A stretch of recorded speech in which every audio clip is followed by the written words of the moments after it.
I just felt so safe with him. And I have felt for some reason so much, like he wanted me so much that I felt like a queen. I was like, I remember just lying so relaxed, receiving like his touch, receiving him, and really performing like zero. I want to welcome you to Identity Evolution, the podcast where we explore the moments that shape who we become. I'm your host, Lorena Schuth, somatic self-concept and identity coach, and I'm here to guide you through the raw and the real and the transformative stories of reinvention. Today, we've got a juicy conversation with my friend and tao-tantra and sexual empowerment teacher, Laura Yoniverse. This is the kind of episode that most platforms won't really like. We talk about sex, we talk about pleasure, we talk about orgasms, we talk about porn, we talk about everything in between. Laura shares her story of how she went from numbness during sex and performing orgasms for her partners to reclaiming deep, embodied pleasure in her everyday life and in her relationships. So if you're wanting to feel more aliveness, more magnetism and pleasure in every aspect of your experience, being turned on by life itself, this is the episode for you. Hi, Laura. Good to see you. Hey, Lorena. It's nice to see you online because I actually really miss you here in Edinburgh, by the way. Just as a side note. We met in Edinburgh like a few years ago at one of your ecstatic dance events. And I miss you here. And I'm excited to interview you today. I'm excited to talk to you today about all things sex and pleasure and tantra and all the things that YouTube is absolutely going to hate. So where I want to begin is I just want to rewind back a little bit before your journey into Tantra, conscious sexuality, the work you do now, both with yourself and with your clients. What was your relationship with your body and your sexuality like before you started all of this? Yeah, I think what might be quite interesting to share is that the numbness started, I guess, by being initiated into my sex life in a way that I share with a lot of women. Mm-hmm. And I was super young, I was like just turned 14. And I was really confident on the outside. So I was a woman who was like loud, I had lots of friends, I was like, wearing the clothes that I wanted to wear, etc. But when it came to intimacy, I was falling into the same category as so many women, which is thinking my job is to please. And my job is to do everything so that he's happy, so that I'm a good girlfriend, like a sexy girlfriend, a good girlfriend that's going to be kept because, that's kind of the obligation of having a partnership is to be available for sex. And yeah, I think what I picked up really quickly is what a sexual woman looks like. Oh, okay. As a teenager, I was already completely informed, right? Like, I might have seen like a porn once or twice, and just like seeing Hollywood movies, seeing any kind of sexual scene that wherever I would have picked that up. But it was so clear, like how a woman moans, how she's moving, how she's in pleasure. Yes, even though there was zero pleasure, sometimes even pain, I had a really clear understanding on how I should behave. Wow. And Okay. yeah, it's pretty dark, but it's a really shared experience amongst us women, and it comes in sneaky ways. Yeah. Even now, sometimes, it's like, is this really your sound, or is this a sound that you think sounds Sure. appropriate for the situation? Yeah, I think that's something that so many women who are listening to this or watching this can resonate with. And I definitely can. Like that, I feel like throughout most of my sex life, like from when I first had sex to, I would say probably my late 20s, it was very much performative because, Yeah. you mentioned porn, like we are taught how we're supposed to be. And I think what was the case for me, and what I'm curious, like what your take on this is and how you experienced this for yourself. I had a phase in my life where I often for a couple of years, I feel like I used sex because I really wanted love. I Mhm. wanted love, I didn't know how to get it, so sex was kind of the tool in order for me to feel some sense of being loved, but it wasn't real. How do you resonate with this, or was your Yeah, experience absolutely. I needed someone who was by my side, and bless him, like he also loved me for sure, and I different? also loved him, but just the assumptions and the education, the conditioning that both of us had around sex resulted um in a sexual experience that was really shit for me. Yeah. you know And I don't know, sometimes I'm curious, if I would, I mean, if you would know the extent of how much I was going along and not enjoying, I think it would be probably really hurt if I Mm. would tell him 20 years later, me like, by the way. This But actually really sucked for me. but I did remember a moment where I told him that I never had an orgasm and I obviously always had an Mm. orgasm. So I performed orgasms without ever having one. Yeah. And so eventually I was like, I never had an orgasm. And I remember that was so shocking and overwhelming that we just afterwards just pretended I've never said that. And we Wow. just kept going. Yeah. Wow. Okay. Yeah. I mean, that's brave that even like at that time you voiced that, right? Because you could have continued to hide it. So do you feel like you had a sense that how things were wasn't how it was supposed to feel? Like or did you Yeah, completely suppress that? absolutely. I had just like many women, we know that more is possible and we hear our Mhm. friends maybe who have a great sex life and we're like, "Oh, she's having a great time, I'm having a shit time. What could be the reason? Oh, must be me." Yeah. Yeah. So We the only internalize it. explanation for me having no pleasure must be that something with me must be wrong. Yeah. Yeah, But that's also, I would say, like we hear other people having an amazing sex life, but we don't actually know what's going uh, on behind the scenes either, right? They could perform that I too. know, I know. And also like what is being the bench, like what is the standard for a good Yeah. sex life, right? Like what is it actually that they're thinking is great when it might be, yeah, again, like full of performance and not at all the depth of pleasure that they could actually have, the depth of connection, the depth of love. And Yeah. my best friend at that time, she had a very natural way of into her first time, and she had a lot of pleasure. Mm. So that was my comparison, where I was like, oh, she seems to genuinely like it. Yeah. Where I was like, oh, I guess for me, I liked everything around it because, like you, I was looking for love and for Mm. connection, for attention, for feeling special. And the attention of like, kissing and everything that came before penetration would feel really good. Yeah. But then it was almost like the moment penetration starts, it's like that's just to endure and get over. Yeah. I think that's like the fact that you use the word endure, Hmm. that speaks volumes, right? It's like a job to get done. It's like part of, I want all these other things. And in order to get these other things, I have to do this one thing and I just have to get it Yeah. over with. So there's like absolutely no joy in it. And it's more like a chore or like Yeah. a task to be completed. And the women who come to work with me, they sometimes have 20 years of marriage where this feeling continued, of like, oh, it's something it's kind of a chore, really. Yeah. Um, so yeah, it's not only something that 14-year-olds go through Yeah. Yeah. at all. Yeah.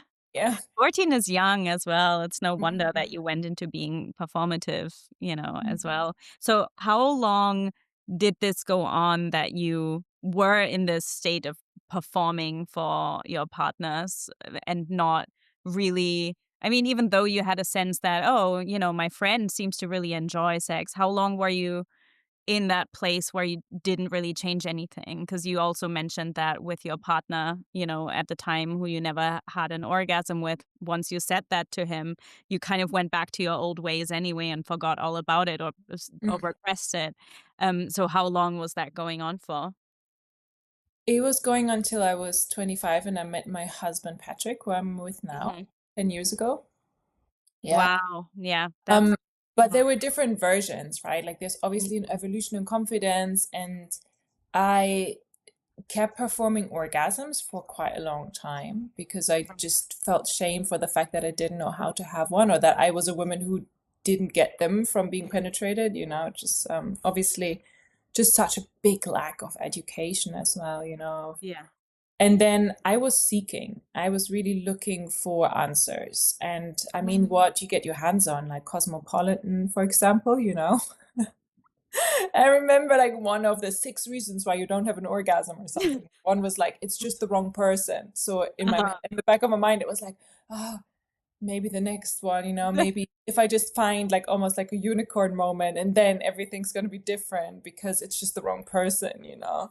That Uh, is so funny I mean, mm, not funny, haha, but that's interesting that that manifested for you through sex because, um, I often say to my clients who, you know, jump from relationship to relationship and experience the same patterns in their relationships, right? Again and again, like they still don't feel chosen. They still can't meet anyone who wants to commit to them. They still, get betrayed, whatever the story is.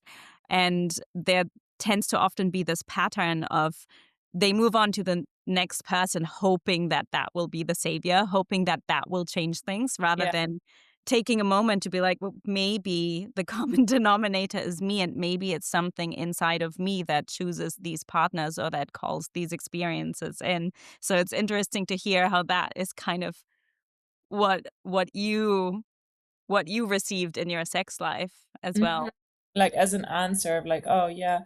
And yeah, I think when it stopped, it was kind of magical because I just felt so safe with him. And I have felt for some reason so much, like he wanted me so much that I felt like a queen. I was like, I remember just lying so relaxed, receiving like his touch, receiving him, and really performing like zero. Yeah. And it was really intimate and super slow, and there was so much eye contact, and I was literally just like him on top of me, and I was like, wow, like this is when it's like, yeah, when I realize what it feels like to not try to Mhm. to do something, Yeah. to Or bring something. yeah, to just be you and to just Yeah, receive and to enjoy it. yeah. Um, that's really beautiful. Let's backtrack a little before Patrick and before. Well, it goes up and then it goes down. Right. Okay. Yeah, we can go there, but what were sort of, because you said you were kind of seeking, right? You were kind of looking I for. was wondering why I wouldn't have pleasure, and also I was clear that women can have orgasms, right? Uh-huh. I was assuming that mostly they would have them by being penetrated, which is obviously wrong. Yes. But I was wondering like, so what's broken with me that it doesn't work for me? Uh, So I was looking for things, yeah, and there yeah. was nothing really. Yeah. Sometimes I wonder if it was I was looking in the wrong places, or if the sexuality scene has exploded, or it's just because I'm in it that I know now where to look. But back then I was finding nothing. I mean, Yeah. I mean, there's probably truth to both, right? Like the scene has kind of exploded because we're just becoming more global. Like people are, waking up to things that they didn't talk about before. We've got like psychology and the nervous system and all of these things that now are becoming more popular and more known. So there's probably more access, but at the same time, you were actively looking, right? So, what was it that you found, and what did your journey kind of look like? And you can go into, before you met Patrick, but you can also explore a little bit yeah, how it went down, as you said, I how it think dipped again.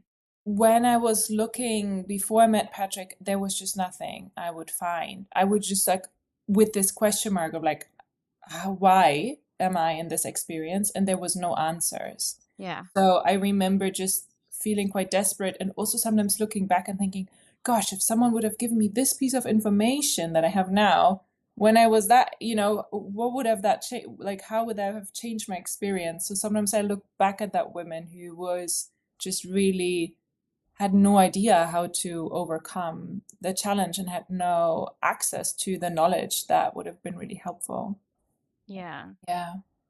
So then when I met Patrick, that was the beginning where I was like in experiencing like a whole new way of being intimate.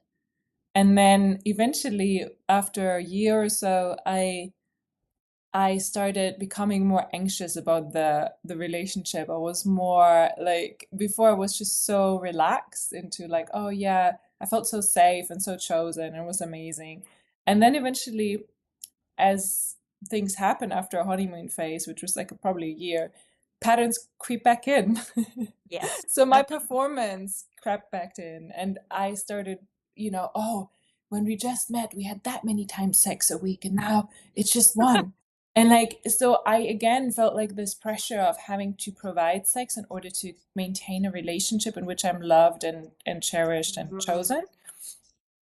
So I put all this pressure and obligation back into the equation, and that obviously killed my desire to even, it's like it's such a break in the desire to having to think I have to do this.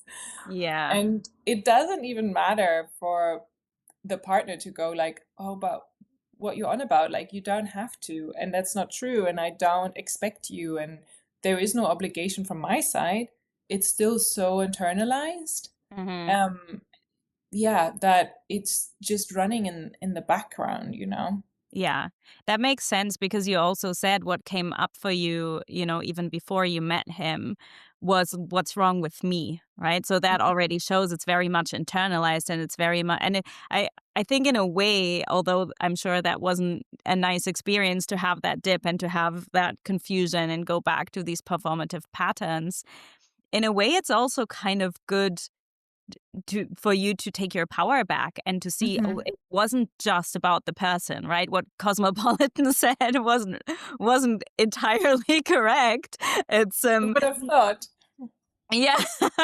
And I mean, in parts it's correct because initially you have that experience of safety, which, at Hmm. least gave you a glimpse of something different. But Yeah. you, even with the same person, it can still happen if it's not resolved within you and if you aren't connected to your own pleasure. So I think that's really impactful that you share that. And what what I also feel like I kind of heard is that there was a lot of comparison, like what you described before, like in your teenage years, there was like comparison with your friends, like why does she experience pleasure and I don't? And what you now said in your relationship with Patrick, it was like, well, now I'm comparing myself to who I was back then.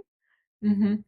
And there's almost yeah, there's almost like this energy of striving, like how can I get there is kind of the overlap here. Hmm. How would you describe that? Yeah, I think it just something isn't right with me, and how Mhm. I experience this is not right. I think that's a really big nominator. And like the comparison is just Yeah. like this trying to figure out, am I normal? Is this Yeah. okay? Am I okay? Yeah. Know, Is which is something such a wrong with big me? one from almost every client who comes to me for anything at some point needs to hear, you are normal. Yeah. What This, you're experiencing sexually is totally normal. yeah. There's nothing Somehow, wrong with a you. lot of us have this need to hear that, to be like, oh, okay. Yeah.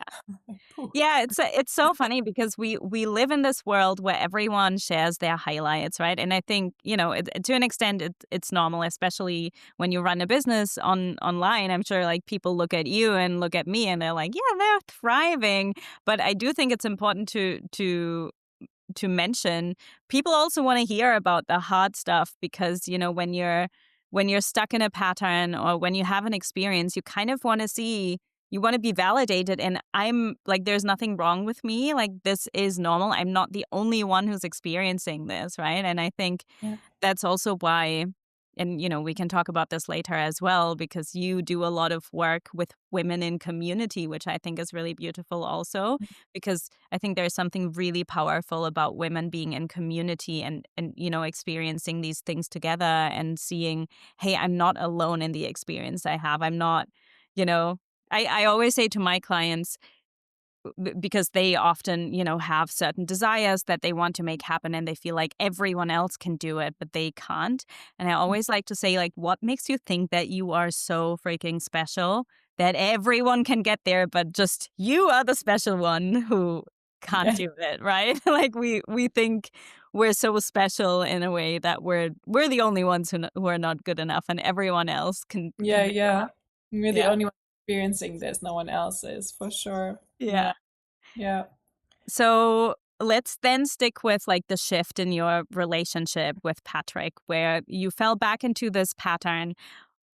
What made you shift out of that? What were some of the first signs where you were like, this something needs to change? Like I'm performative here, like something needs to change, because it wasn't him that was doing it, right? Like as you I say, had to do my healing anyway, right? Even though exactly. I had the experience of like, oh, this is such a great relationship, I eventually had to had to look at my shit anyway.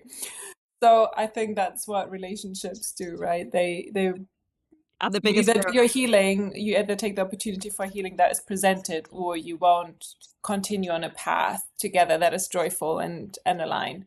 Well said. But yeah, I was still seeking, but then Instagram and things came around, so I was starting to find things. So I Mm. found a woman who was like, buy this glass dildo and pop it in your vagina, and you find the pieces where it's painful, because under the pain is the pleasure, and you press into it, and then you release the pain, and then you get your pleasure back. And tons of testimonials. Wow, my vagina, I'm having these amazing orgasms. I'm like, okay, I'm ready. I'll do that. So actually Patrick got me that one because, supportive, Yeah, supportive what a great partner. gift. This is the only thing I'm available for too. Do you hear that, God? Only a partner who gifts me glass dildos. So then the problem was that there was obviously it was zero trauma informed. There was no real explanation. It wasn't held. It was just a shitty video that I bought for like a couple of whatever $100, the Mm. course, how she called it. And it was just her explaining in 7 minutes how to literally do like a really intense piece of trauma release in your own body. Foo, foo, foo. So I went there. I found the pain quite instantly. I pressed with all the self-hate that I gathered for myself into this point, and I froze. I didn't make the sounds. I didn't do the things that I now know and guide women into how to transmute this emotional blockage that manifests in pain in our womb. And the next day I couldn't walk Yeah. because my whole muscle around the pelvic floor seized up, and I basically re-traumatized, re-triggered something in a really like pretty intense way. So that was peak despair and peak shame. Mm. And somehow Angel sent me a somatic practitioner she said like sex therapy or something, I don't know. And I'm still working with her. It's Oh, like here. wow. Yeah. So how long have you been working with her? Since when?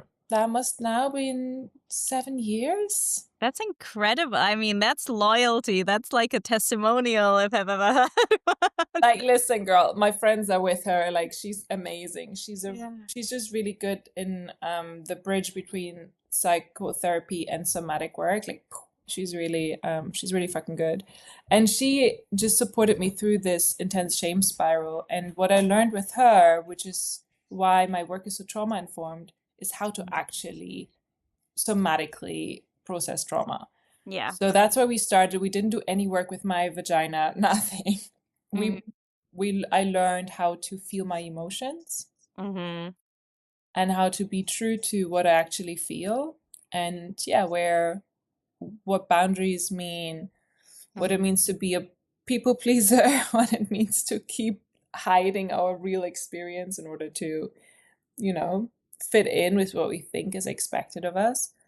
Um, yeah, so I was really grateful I had a one-on-one support at that time. I just want to like point this out because I love that we have this overlap here as well, and we have this resonance, I think, because we're both very much um you know, all about the trauma informed aspect of this work. Like you Mhm, with your work with sexuality and tantra, and for me, it's like the identity and manifestation and pattern liberation work. Because I think in a lot of spaces, and I just want to point out how important it is and how amazing the work that you do is because of this, because so many spaces are just not trauma informed. It's like you're there's a modality thrown at you, and it's not that the modality doesn't work or that it's not good, but if you don't have someone to guide you through this, to help you through your trauma, it can be you can make things worse rather than better, right? And mhm, you mentioned that after this experience, this initial course, like you couldn't walk the next day. Like that speaks volumes. That just shows you how your system just contracted and you went mhm. into like, I'm not like, I wasn't ready for this, right? Like I was Mhm. being pushed into something that I'm not actually ready It was for. also executed completely devastatingly wrong, but yeah. Which you now can see, right, now that you're a Yeah. practitioner yourself, but at the time, you just try, and you were seeking as well. You were looking for an answer, and so, of course, you were willing to try it. So it's just, like, I'm sure that had a big impact as well, but it's sometimes these moments when something actually goes into the wrong direction, whether that was where you had this dip in your relationship, where you went back into the performative patterns, or whether it was you found something, but then it actually re traumatized you. Sometimes it's these very difficult experiences that actually wake us up because, maybe that led you to that somatic practitioner and that led you to actually integrate that further, right? So Yeah. it's interesting how these, because this podcast is all about how experiences shape our identities, and Yeah. that can be traumatic experiences, it can be discoveries, and for you, I think it's also very interesting that it's not been this one thing, right? It's been such a journey. It's not been this, oh, I discovered tantra and then everything was great. It like there were highs and lows, so I think that's a really interesting part of your journey as well.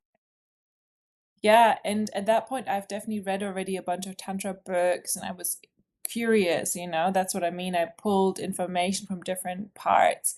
And prior to this moment, I was doing like some meditations and this and that. And, my spiritual journey had already begun. I was like painting with my moon blood and all the things, watering my plants with my blood, the things you do. And it was just also too much because it was so coming from this place of I need to fix.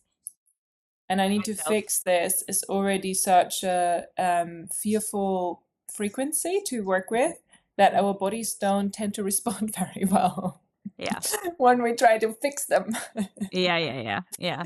So, anyway, now obviously all very clear for me back then. Yeah, I just had so much shame and yeah, and it made me a better practitioner for sure because I wouldn't throw a really powerful, potent trauma healing modality at someone for 5.99, as a video and just be like, you go.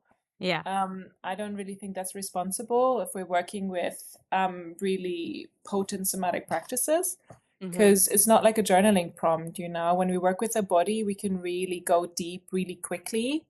That's why it's so much quicker often than talk therapy compared. We can have big shifts if we work somatically, and that because you're all You did about the similar work embodiment, with. right? Mhm, mhm, So yeah, but it also means that we need to look really at the person and where they're at and where their nervous system is at and mhm. what's the right step for them. But Yeah, yeah, anyway, yeah. that's something I'm Just really passionate about because of my experience. yeah, yeah. I'm in a similar place. For me, the path wasn't sexuality, but it was, for me it was a different type of trauma. Yeah. But yeah, I'm passionate about the same thing for the same reason, because you have such a deeper access point. And I actually like recorded a podcast interview with someone else yesterday who helps women heal generational trauma, which is also Mhm. really interesting. And she was also talking about how talk therapy actually set her back, because Mm. you can go in circles talking about things, and it's not that therapy is bad, but you can really regurgitate the same stuff again and again. But when you access it through the body, you can actually heal something. Yes, Um, absolutely. and you mentioned how like your initial work with that somatic practitioner Mhm. wasn't even looking at, pleasure or sex. It was actually just feeling emotion. So what were the initial things that you moved through? What emotions, what things came up for you in those early explorations? And when did you realize something's changing here in me, in my life, and maybe even in my sex life? It was really understanding that to that point, I thought I was emotionally intelligent, and emotionally well equipped, whatever that means, because I was talking about my emotions all day long and analyzing them and analyzing my friends and analyzing our emotions with each other and So about each classic. Yeah. other. So I was really well versed in talking about feelings. Yeah. But I hadn't at that point created the capacity and the safety to fully feel my feelings. Mm-hmm. I would start crying and then be like curled up in a ball for hours. I had Yeah. no idea how to express anger, which is still sometimes very challenging for me, but at least I have, I've made a bunch of steps to actually feeling my anger as a force of Yeah. power rather than a tornado of destruction that Yeah. needs to be suppressed at all costs. Mm, But yeah, I would be quickly overwhelmed by the intensity of my experience when I feel my emotions. yeah. We don't heal in overwhelm. That's Yeah. one thing that I've took from trauma therapy. Ain't ain't healing if you're like doing 5,000 plant therapies, but you're all the time on the edge, that's not Yeah. the process is not the healing, the integration is. So yeah, Mhm. if you're, overwhelm is not very supportive to our system because that's the same imprint as the trauma in first place, right? Like Yeah. we Yeah. were overwhelmed. That's why we have an imprint of undigested emotions.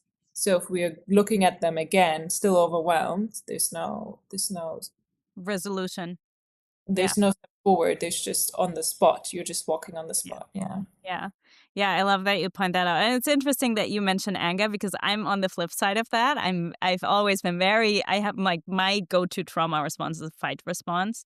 I've always Hmm. been very comfortable in anger. For me, it's the flip side. It's like the sensitivity, like being soft, that is really uncomfortable for me. So it's interesting to kind of hear, what your challenge is, what my challenge is, and it kind of speaks to what I always say and what you said earlier as well. Everyone has a different story, a different nervous system, and there's no one size fits all to, how to heal through these things. So, so what were the first changes that you noticed you know, from doing this work, both with like pleasure, tantra, and with your somatic practitioner, once you started to actually heal and integrate and, bring these emotions to the surface, but then also rediscover, or for the first time, maybe properly discover your pleasure? How did that shift things for you? I hope you're enjoying the episode so far. I promise the second half will be even better. If you have been enjoying this conversation and you want to embark on your own self-concept transformation, then download my free self-concept mastery blueprint to get started with your own identity evolution. The link is in the show notes. Now let's get back to the interview. I think on the emotional side, the first imprint was empowerment and freedom. So Mm-hmm. being able to talk about a subject without feeling like a 5-year-old in tears, Yeah. that was a big shift. Being able to speak my boundaries, especially with my mom, like that was a big Mm-hmm. part of that initial therapy that I had no idea would land, but also looking back, it makes sense. The fact that I had no boundaries with my sexual partners is because I was never allowed to have boundaries emotionally from my mom, you know? It's like Mm-hmm. my imprint was love means you do everything for the other person. Right. Yeah. You don't say no when they need something. So that was the mindset that I was operating from. It's like, no, love means I do everything that they need me to do. So yeah, exploring boundaries and being able to say them, even though it was terrifying, you know. Mm-hmm. Little first wins of saying no. And going through actually realizing how that feels in my body. I Yeah. remember going home to my mom and realizing that I was actually terrified of her erupting in a aggression about something not being done the right way. Maybe I forgot the oranges in the supermarket. But because I had started this embodiment journey, I was for the first time feeling my heartbeat, feeling my hands, being like, Wow. I'm an adult woman. I'm actually terrified that she's going to lash out. Mm. And the thinking mind wouldn't have said that because I'm 30 something, you know. So it's like, obviously, I'm not afraid of my mom yelling at me. Like, come on, Yeah. you know. Yeah. But my body was Yeah. still, my body was still freaking terrified. Yeah. So from that place, of course, I can't put a boundary because I'm terrified. And so there was so many shifts of in awareness of what's actually going on. And Mm-hmm. then the power to make a different choice. Mm. So I think sometimes when we do talk therapy, we get the awareness, Yeah. but we don't get the power to make a new choice. Oh, And we that just don't make it. Yeah. because I'm like, oh, I understand now why I'm being a people pleaser. Oh, I understand now that I never had boundaries with my mom growing up. But it's still the piece of the somatic work where I'm like feeling my fear and I get the tools to confront it anyway, to make a step forward, to change a pattern from going into shutdown, freeze, please, into a healthy fight Yeah. where I'm like, no, Yeah. Yeah. so these experiences as an embodied awareness, that was the first changes where I noticed a real sense of freedom and power Yeah. over my life, over my relationships. Yeah. That's really, really powerful. And I love how you brought in both the difficulty in setting boundaries because, now like on Instagram, pop psychology, like we see this all the time set boundaries, and people know that they should set boundaries, but what that actually means and what that feels like. And, for you, it's what you described. It's like that edge of like, oh, that feels scary. And, I know why it feels scary. And I have to actually be with the discomfort of that and increase my capacity in order for me to actually feel safe to set a boundary and meet that edge and stretch that edge. And, you mentioned it's a healthy fight. I had the flip side of that where I found it easy to set boundaries, but for me it was a wall, right? It wasn't embodied. It wasn't like a grounded no. It Yeah. wasn't a heart-centered no. It was a don't fuck with me. Get away from me. This is dangerous, right? So it's not just about setting boundaries and not being a people pleaser. It's also about how we do that and how that feels. And you Mhm. mentioned that there was a lot that you experienced in connection with your body. So, how did your body begin to feel different after you really began doing this work? First of all, I think it got worse for a bit because I was so aware of Yeah. all sensations. And I think a lot of us who struggle with certain things like ADHD and people pleasing, we're already quite sensitive. That's why we have why we develop the things that we're struggling with, right? So was a kid that was really sensitive, so I learned to check out and dissociate. Mm-hmm. So when I have a situation in my sex life where I'm uncomfortable, I will check out because that's what my body learned from a really young age. What to do when life is unbearable, you just go somewhere else, it's fine. Mm-hmm. So, this is a real problem when we are looking at making choices when we're checked out, you know. If I'm not home, who's going to set the boundary, right? Yeah. Obviously, no one home to do that. So, I forgot your question. What did you want to How did your body begin feeling different after you Yeah. started doing this So work? I kind of, that was the first layer of numbness that I turned around, is the numbness to my own sensitivity. Because so many women, they come to me, I don't feel anything. I'm like, no, honey, you're feeling too much. Yeah. It's so much that, you know, you have to numb out because you Yeah. haven't learned yet how to contain this too muchness of your experience on this planet. Yeah. So that's where I started with my emotions, right? Like, wow, they're so intense. Like, how can I actually be with them? And that's a cool thing about pleasure. It's like when we learn to grow capacity to feel our emotions, Mhm. we obviously become more badass and empowered, and we can make choices now that are not just our pattern. But we also expand the capacity for pleasure and orgasm Yeah. because it's all part of the same nervous system that is working on capacity for intensity. Yeah. Yeah. Yeah. I love that. There's one of my favorite quotes ever is this Carl Jung quote that I always like leave this with my clients because I have the same attitude. You know, if you have the capacity to be in the stickiness and the darkness, like that, we don't do that to get stuck there. We do that so that we can actually also have the capacity for the flip side, right? And Mhm. this Carl Jung quote that I love is, I hope I'm not going to butcher it. No tree can grow to heaven unless its roots reach down to hell. So it's kind of like you have to, you know, when you're able to be in the darkness, when you're able to be in hell, that's when you can actually grow to heaven. And you know, this is kind of what you're describing here, what you experienced here.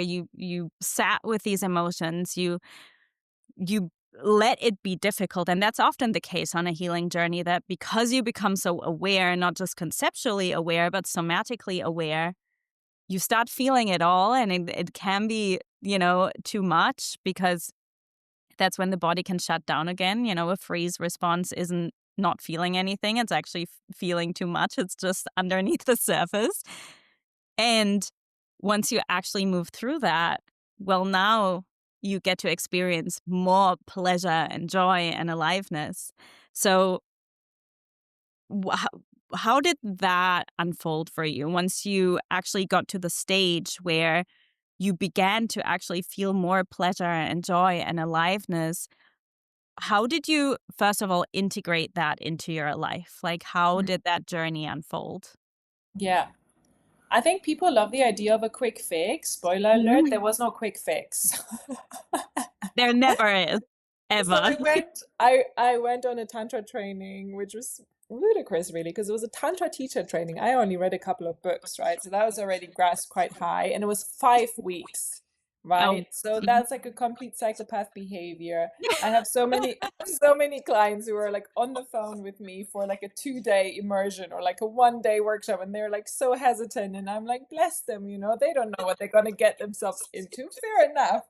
But like looking back at me, I was like, okay, 5 weeks, 6K, let's go, you know. And I Yeah. had never spent that much money. I literally only had that much money in my bank account because we were locked down. So that was 2020. Yeah. And then I traveled in lockdown to go to this tantra training in Portugal. And I loved it. I loved the dancing. I loved feeling so alive. I remember every morning after breakfast we would dance, and just all women in the room, like it felt so ancient. And I've always were like touched with tears, but it was just my heart opening. It wasn't like being sad. It was just being so deeply touched.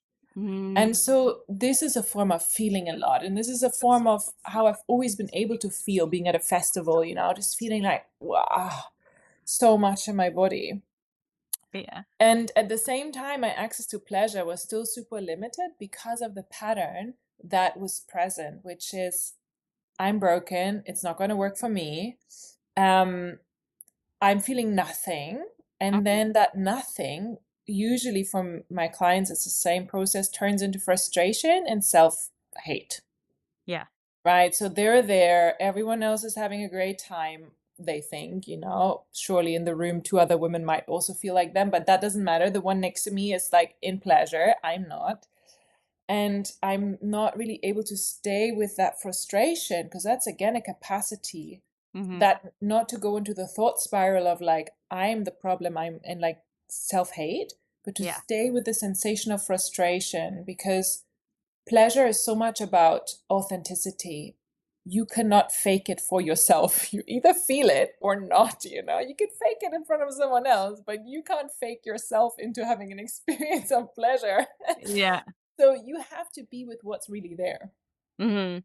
And you have to be with that without getting lost in your limiting belief bullshit spiral of like, of course it's not going to work because, right?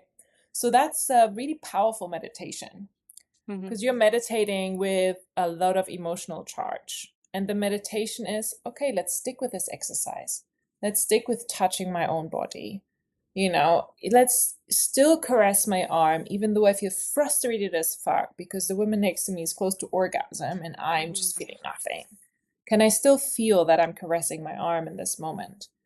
Yeah. And 5 weeks weren't enough for me to get to pleasure when it came to my pussy.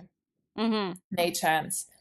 I actually realized I was terrified of my own hands because they've hurt me so much, right? That's a Yeah. re-traumatization piece of trying to do this de-armoring with a glass wand, the Yeah. glass dildo.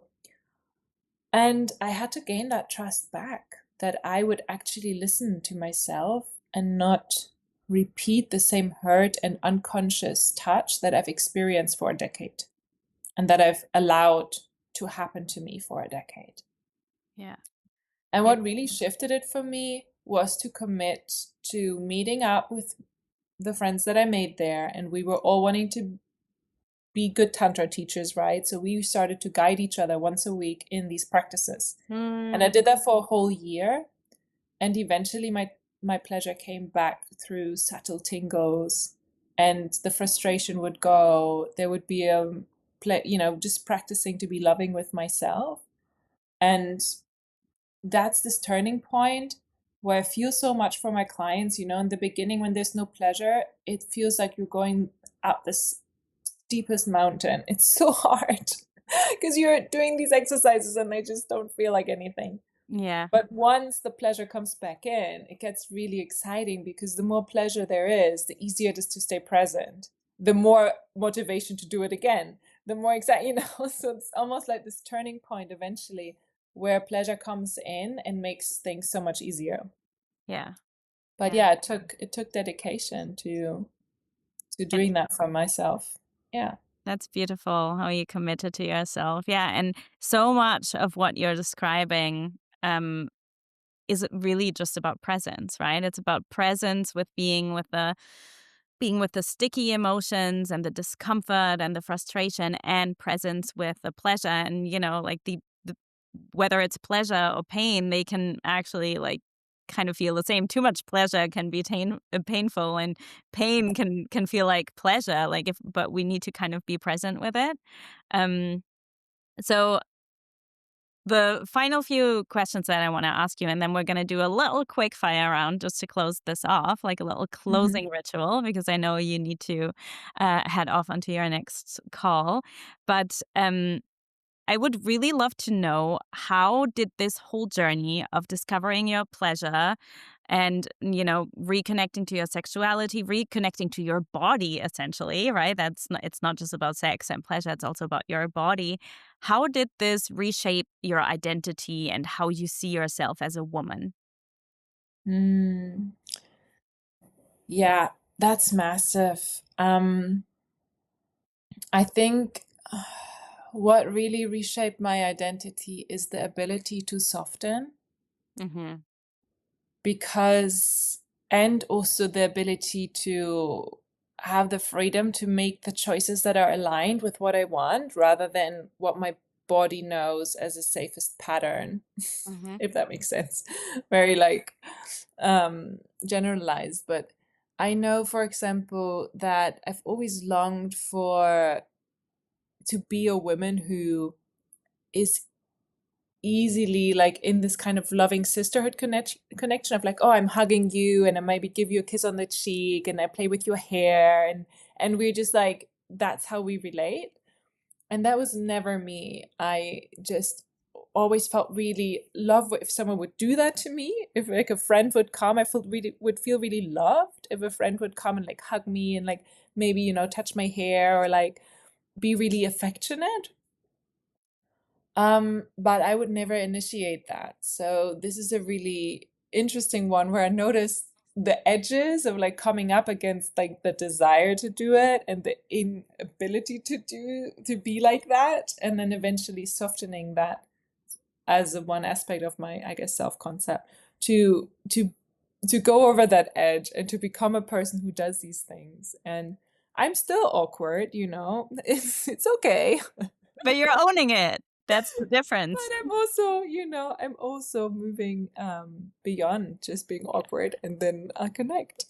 Yeah, yeah. You're meeting a new part of yourself, a new facet of yourself. Yeah. Love that.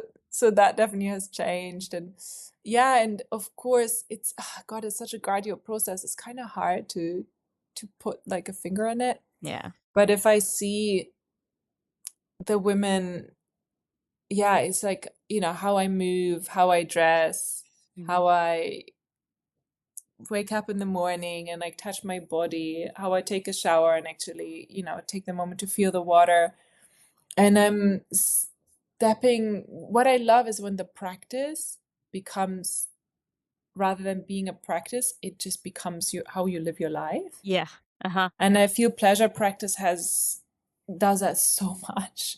You know, I practice to feel pleasure instead of numbness, to feel pleasure instead of frustration. And eventually I know when I realize like something has really shifted in who I am because of how I feel, is like sitting on the bus and suddenly I feel tingles in my pussy because of the vibration.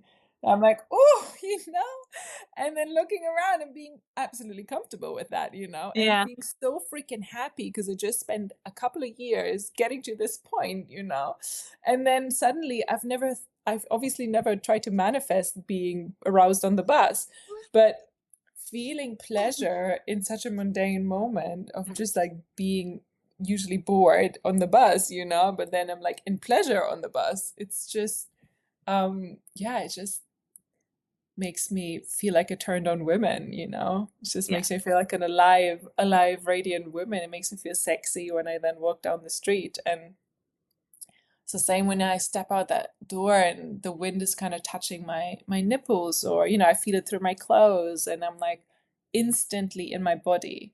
Yeah. Because when we talk about embodiment, pleasure is a shortcut. Uh-huh. Because if you feel something pleasurable in your body, that's where you're gonna want to be. Yeah. You're gonna be You're present. not gonna think about anything else in that moment. You know, pleasure literally, boom, anchors you in your body. Yeah. And that's what I mean when the practice suddenly becomes how you live your life. That is a massive shift. That is a perfect answer because that is like you are talking about you became someone, not someone else, but you became a different version of yourself, right? You accessed a Hmm. part of yourself that you previously couldn't access. Like you've now Yeah. become this very sensual, present woman, embodied woman, you know, and you had access to that before, Mhm. but, you know, you hadn't had that experience before. And that is a huge shift. And it impacted everything. It impacted how you dress, how you move, your relationship, how you're engaging with other people, your friendships. So Yeah. that's a People notice it so much when a woman is turned on. That's what real magnetism that's is. magnetic. Yeah, I was Yeah, gonna say. that is magnetic. If anyone's talking about magnetic and it's about sitting and journaling something, I'm like, Yeah, no, sorry. I'm with Ain't you. gonna get you, magnetic girl. I'm with you. I love that. Magnetic means alive. It means that you, as a human body, are actually having this divine frequency of aliveness. That's magnetic to people because they're like, so much energy is percolating in your being, you know. So yeah, I think yeah, turn on, radiance and magnetism, that's Yeah. all the same sauce. Yeah, I love that. Okay, so to close, I like to ask each guest three questions. One is Mm. about the past, one is about the present, and one is about what's just beyond the horizon. So the first question is if the version of you from I like to say from a year ago, but you can also pick something further back if that resonates more with like, you know, how you've transformed. But if the version of you from the past watched your life today for a day, what would surprise them the most? If the version of me from a couple of years ago would watch this interview, Or like your life for one day? you the life for one day, okay. I think I think this version would be surprised that it's actually possible to already feel quite relaxed, even though the goals haven't manifested yet. Ah, I love that. Ooh, I feel like my audience needs to hear that. Can you listen to that again, everyone? So an older version of me would be surprised that it's possible to feel the experience that I desired of relaxation and feeling good about myself, even though the end goal hasn't manifested yet. Okay, everyone write that down because this is literally what I always work with my clients with. Yeah, Um, it's one of my get the biggest goals. challenges to remind myself of that because I'm an overachiever kind of type and I'm always like, what's the next thing and what's the next thing? But yeah, my biggest piece of what I've been really calling in is to enjoy what I have. Yeah, yeah. Because otherwise there's always a next bigger thing There's that needs always to be achieved first, yeah. so it's like no, no, no, no, no, because 5 years ago, this would have been my dream, so I'm already living my dream life in that sense. It's just that there's this ambitious part that like The wants goalpost is always more. moving. Yeah, Mhm. yeah, moves the goalpost, and then Yeah, I'm running again, yeah, yeah. And you you're like know one of my coaches said to me once, like, if you're, because I'm also like, I'm a Capricorn. I want to get to the summit. And she would always say, why don't you just like take a break on the side of the mountain and eat a sandwich and yeah. enjoy the view, right? Because like the summit will still be there and there's always going to be another summit. So I love how you phrase that. Okay, question to you. If you were cast in a film as your current self, what would the genre be? It would definitely be feminist, spiritual, female empowerment, and yeah, would be a kind of like yeah, it would definitely be about relationships and sexuality. I love that. I would watch it. Beautiful. And finally, if the next version of yourself was a landscape, what scenery would you now be walking into? Hmm. I think, yeah, it would be a wild garden with a lot of flowers that are growing all over the place. I So can it'd see be that. quite thick wildflowers. I can see that for you. I love that answer. Amazing, Laura. Thank you so much for coming on. For those of you who don't know as well, I'm so honored to have you as a guest teacher in my program as well. And I don't think I told you this yet, but my clients have been loving it, by the way. So I'm really, really excited that you're part of it. Um, What have they been loving? they have been loving the pleasure meditation and Oh, right. the pleasure Yeah, yeah, practice. yeah, yeah, yeah. You made me part of your epic program. Yeah, The yeah, epos of a program. I love it. yeah. Yeah. What's not in it? Yeah, that's true. That's true. I mean, it's about identity. It needs to be comprehensive, Perfect right? topic. Yeah, it's a big topic. Beautiful. So I will also link all of your platforms, your own podcast, the ways people Oh, can thanks, work with sweetie. you, all the things in the show notes. But yeah, just take a moment to let everyone know where they can find you in case they want to contact you or work with you. And I know you do a Mhm. lot of in-person things as well. So if you've got anything coming up towards the end of 2025 or beyond, you can feel free to share that too. We're kind of pre-recording this, so it won't go live until like autumn or winter of the year. But if you've got Yeah. anything, feel free to share. Just find my website in the podcast. The podcast on YouTube is called Pleasure and Presence. And I am Laura Yoniverse. Yoni spelled with a Y. So it's yoniverse-tantra.com, which is pretty easy. And yeah, just check me out there on Instagram. It's always changing. I'm not such a good planner, so there's no big trainings in the books yet for 2025, for 2026. But yeah, I'm always coming up with more shenanigans. Yeah, So I love that. Yeah, it's all going to be in the show notes for your website, Instagram, Mhm. podcast, all the things. So, yeah, thank you so much for this very beautiful and Thank you, expansive Lorena. conversation. I had lots of fun. And yeah, hopefully have you on again at some point. I absolutely love having these conversations because every story really reminds us that you can use any experience for your evolution, not just your breakdown. It also shows us that transformation is never linear. It's personal, it's messy, and it's what makes us human. I'm Lorena Schuth, and this was Identity Evolution. Come and find me on Instagram at Lorena Schuth, linked in the show notes, and DM me and share your key takeaway from this episode with me. I would love to know. You'll also find guest links and details in the show notes if you want to connect more deeply with them. And you'll also find my self-concept coaching program, Recreate Yourself, if you are feeling ready for your identity shift. If this episode stirred something in you, make sure you subscribe and ideally leave a quick review and rating wherever you are listening or watching. This really, really helps more people find these stories of self-reinvention. See you next time.